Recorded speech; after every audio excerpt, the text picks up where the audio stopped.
पर में है 3x पर power 4 6x cube minus 2x square minus 10x minus 5 के अन्य सभी शून्य का ज्ञात करें।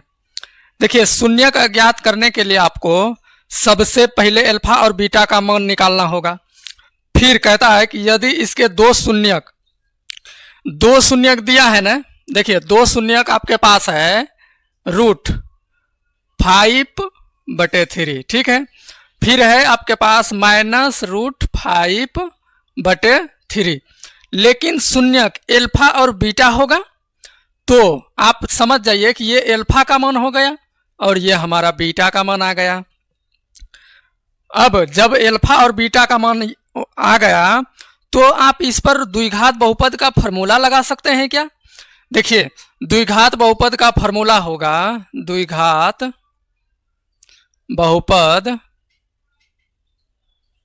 बराबर x square minus alpha plus beta into x plus alpha into beta, ठीक है। इस तरह से फॉर्मूला होता है। अब इसमें ये चेक करना है एक्स स्क्वायर है माइनस अल्फा का मान आपके पास देखिए यहाँ पर √5/3 है, तो √5/3 प्लस फिर बीटा का मान आपके पास -√5/3 है। इस तरह से कंडीशन में है, लेकिन यहाँ माइनस है ना, plus alpha into beta, alpha का मान देखिए यहाँ पर √5/3 गुना बीटा का मान आपके पास में है -√5/3 है, लेकिन ये दोनों ब्रैकेट में है। तो अब देखिए एक्स स्क्वायर माइनस, अब यहाँ पर प्लस और माइनस तो माइनस होगा ना, √5/3 माइनस √5/3 होगा। अब प्लस दे दिया, लेकिन यहाँ पर गुणन करना है तो रूट को हटाना है ना, तो एक यानी 5/3 आ जाएगा, ठीक है। लेकिन 5/3 आएगा तो यहाँ पर माइनस आएगा, लेकिन अगर हम प्लस गुना माइनस करेंगे तो माइनस आएगा, तो यहाँ पर हमारा माइनस आ जाएगा, ठीक है। अब देखिए एक्स स्क्वायर माइनस, अब ये दोनों कटेगा यानी घटेगा तो 0 आएगा, तो 0 आपके पास बच गया -5/3। क्या हम अगर 3 इस तरह से है तो हम 3 से गुना कर सकते हैं क्या? ठीक है। अब आप इससे गुना कीजिएगा तो 3x स्क्वायर फिर माइनस 5×3 = 15 यानी 3 तो कट जाएगा, लेकिन आपके पास बचेगा क्या 5। इस तरह से आया।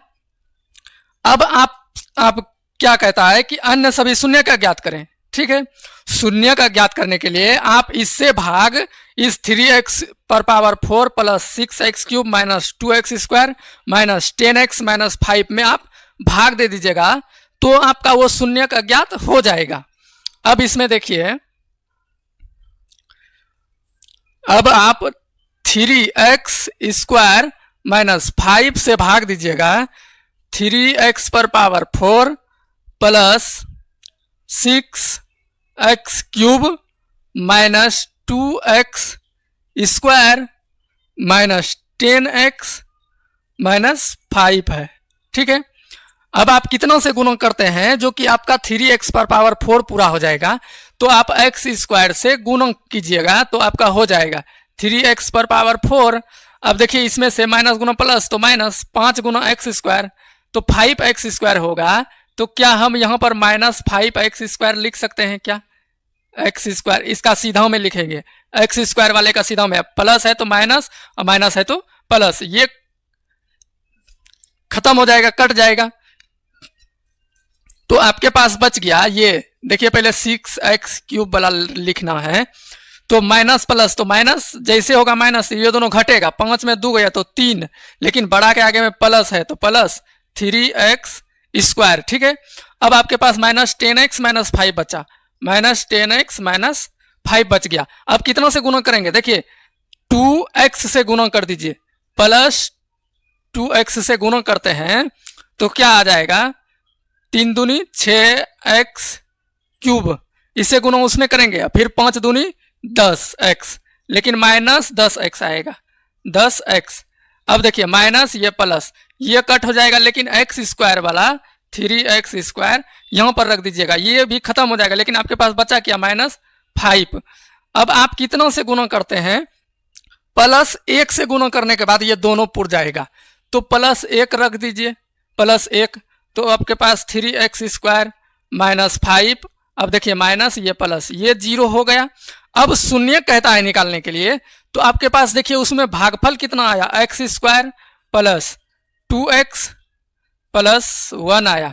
अब पहला पद गुना तीसरा पद पर तोड़ते हैं तो क्या आ जाएगा, x² प्लस x प्लस 1, इतना को हम x प्लस x लिख सकते हैं ना। इस तरह से हम लिख सकते हैं। कैसे, देखिए एक जोड़ एक जोड़ेंगे तो 2x पूरा हो ही जाएगा ना। अब गुना करने के बाद एक पुरता है, एक गुना एक तो पूरा नहीं होगा। अब इसमें देखिए आप कॉमन ले लीजिए, x कॉमन अगर लेते हैं तो x प्लस 1, इधर अगर प्लस 1 कॉमन लेते हैं तो x प्लस 1।